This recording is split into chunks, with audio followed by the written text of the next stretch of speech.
किसी ने बहुत खूब कहा है कि जो भरा नहीं है भावों से, बहती जिसमें रसधार नहीं, वह हृदय नहीं है पत्थर है, जिसमें स्वदेश का प्यार नहीं। यानी जो भरा नहीं है भावों से, जो भावों से भरा हुआ नहीं है, जिसके अंदर भाव नहीं है, बहती जिसमें रसधार नहीं, जिसके अंदर रसधार नहीं बहती। तो भाव और रसधार ये क्या है? तो भाव कब होते हैं? जब हम अपने किसी भी अपने बारे में जानते हैं, या जैसे हम अपने देश की बात करें तो हम अपने देश के बारे में जानते हैं, तब हमारे अंदर भाव जागृत होंगे और तभी हमारे अंदर रसधार बहेगी। और फिर वो आगे कहते हैं कि वह हृदय नहीं है पत्थर है, जिसमें स्वदेश का प्यार नहीं। जिसमें अपने देश के प्रति प्रेम नहीं है, वो हृदय नहीं है, वो पत्थर है। ये कैसे आएगा और कैसे भाव जागृत होगा, कैसे रसधार बहेगी? तो उसके लिए बहुत ज़रूरी है मुझे मेरे देश के बारे में जानना, मुझे मेरे देश के बारे में गर्व करना, और मेरे देश में क्या क्या ऐसी खास बातें हैं जिनका स्मरण करना। दुनिया के बारे में जानना तो कभी भी हमारे यहाँ सरल है, क्योंकि हमारी एजुकेशन में वो चीज़ पढ़ाई जाती है। लेकिन अपने बारे में क्या जानना?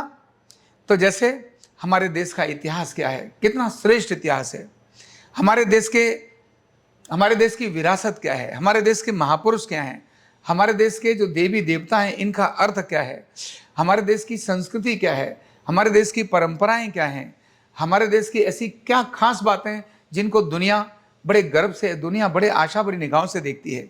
तो जब महापुरुषों की बात करते हैं तो महापुरुषों में अनेक प्रकार के महापुरुष अपने यहाँ हुए हैं। ऐसे महापुरुष जिनके पास बल बहुत अधिक था, शरीर बल, जिसको हम भीम बोलते हैं, कि वो हाथी को पकड़कर ऐसे घुमा देते थे तो कई कई दिन ऊपर ही उड़ा रहता था, उसके बाद नीचे पड़ के आता था।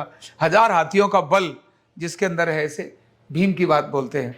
तीर अंदाजे में तो हमने अर्जुन का और बाकियों का नाम तो सुना ही होगा, लेकिन पृथ्वीराज चौहान जो हजारों वर्ष पहले नहीं, बहुत अभी अभी हुए हैं, पृथ्वीराज चौहान जिनकी आंखों को बंद कर दिया गया, और आंखों को बंद करने के बाद आंखों बंद नहीं कर दिया, आंखों के अंदर गर्म सलाखों से उसको भेद दिया गया, जिसकी आंखों को छेद दिया हो, जिसकी आंखें खत्म कर दी हो। सोचो, गर्म सलाखें आंखें में जाएंगी तो आंखों पर नहीं रहेगी, अंदर भी जाएगी।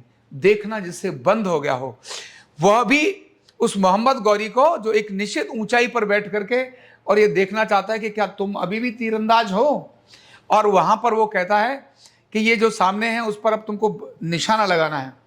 तो एक शर्त थी कि तुमने केवल आदेश ऊपर से, आपने केवल एक बात कहनी है, करो, बस इतना ही कहना है।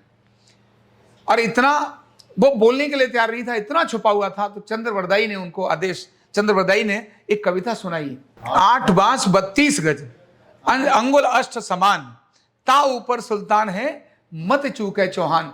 केवल उन्होंने शब्द बोले, 8 बांस 32 गज अंगुल अष्ट समान, शायद करेक्ट होगी, पर मेरे दिमाग में इसमें करेक्शंस थोड़ा डाउट आ रहे।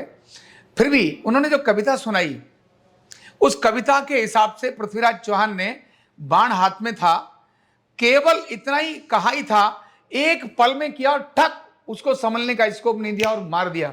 ऐसा वीर योद्धा हमारे देश के अंदर पैदा हुआ। मतलब शब्द भेदी बाण कहां पर है?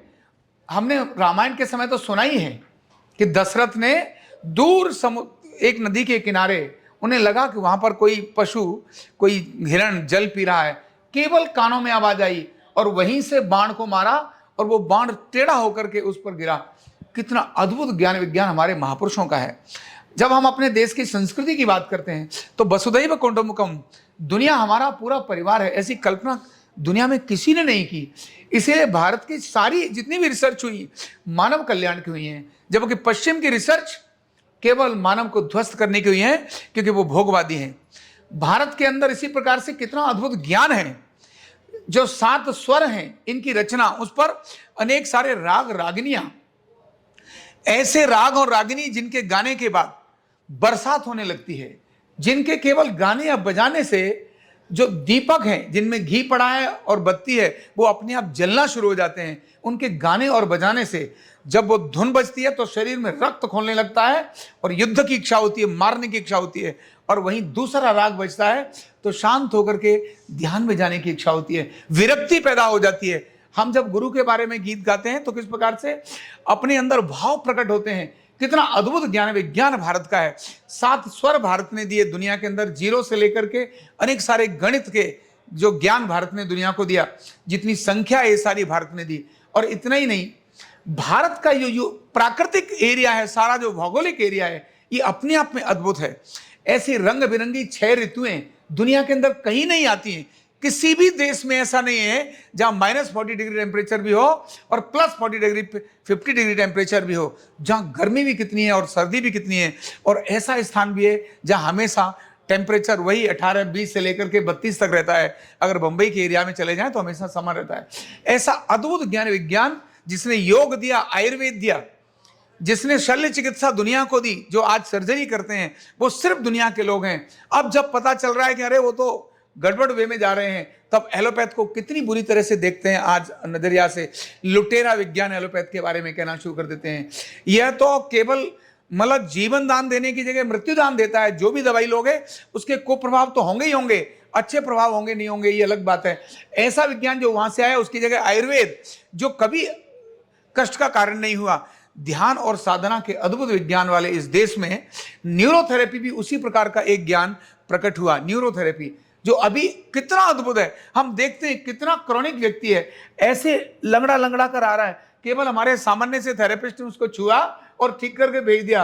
और इतने ही नहीं, हजारों लोग जो यूट्यूब में देख करके कुछ करते रहते हैं और वो बड़े चौड़े होकर कहते हैं, जब यहाँ की बात करते हैं, सर मैंने 500 लोगों को पार्क में ठीक किया। मैंने, तूने किया क्या? बोले जी आपके यूट्यूब देखी थी ना, और जो आप ऐसे ऐसे ऐसे ऐसे कुछ करते हैं, मैंने भी ऐसे ऐसे कुछ किया। और वो अपने को डॉक्टर से कमी नहीं मानता, वो कहता है साहब मैं तो बड़ा डॉक्टर हूं, ऐसे करके ऐसे घूमता है। मतलब ऐसा अद्भुत ज्ञान विज्ञान इस देश का है। वास्तव में जब इस ज्ञान विज्ञान को जानेंगे, इस भारत के ग्रंथों को जानेंगे, आपको दंग रह जाएंगे। आपके वेदों से पहले इस देश के अंदर ज्ञान श्रुति के रूप में चलता था, मतलब सुनता, जैसे मैं आपको सुना रहा हूं और आप आगे सुनाएंगे। गुरु शिष्य परंपरा से ऐसे चलता था। वेदों के बाद ज्ञान लिपिबद्ध हो गया। वेद व्यास जी ने जो ज्ञान को लिपिबद्ध किया, क्योंकि आने वाली परिस्थितियों को देखकर, क्या आने वाला है इसको देख करके उन्होंने कहा नहीं, अब ये ज्ञान को लिपिबद्ध होना बहुत जरूरी है, क्योंकि जिस प्रकार की युग आ रहा है, इस युग में लिखा हुआ ज्ञान बहुत आवश्यक होगा, इसीलिए लिपिबद्ध होना शुरू हो गया।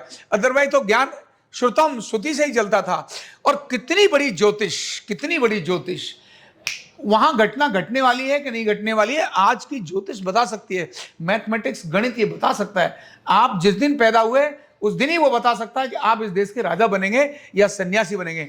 महात्मा बुद्ध के बारे में ऐसे ही उनके पिता को, उनके जो आए थे सन्यासी, उन्होंने बता दिया।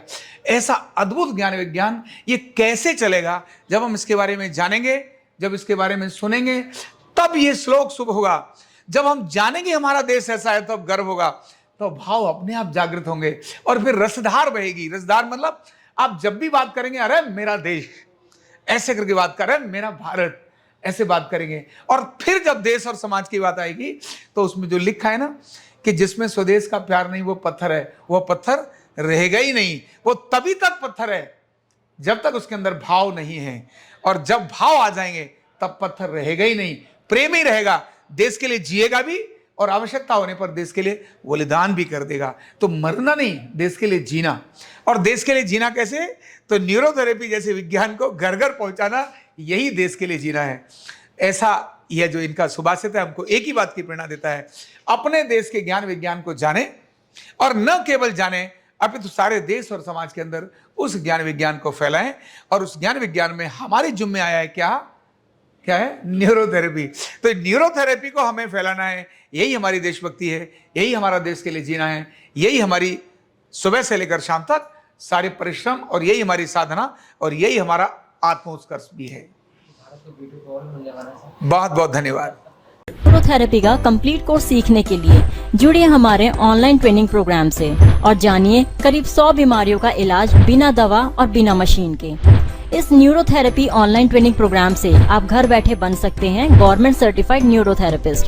रजिस्ट्रेशन के लिए नीचे दिए गए नंबर पर अभी कॉल करें। और हाँ, हमारे वीडियो को लाइक करना, शेयर करना और चैनल को सब्सक्राइब करना बिल्कुल भी ना भूलें। धन्यवाद।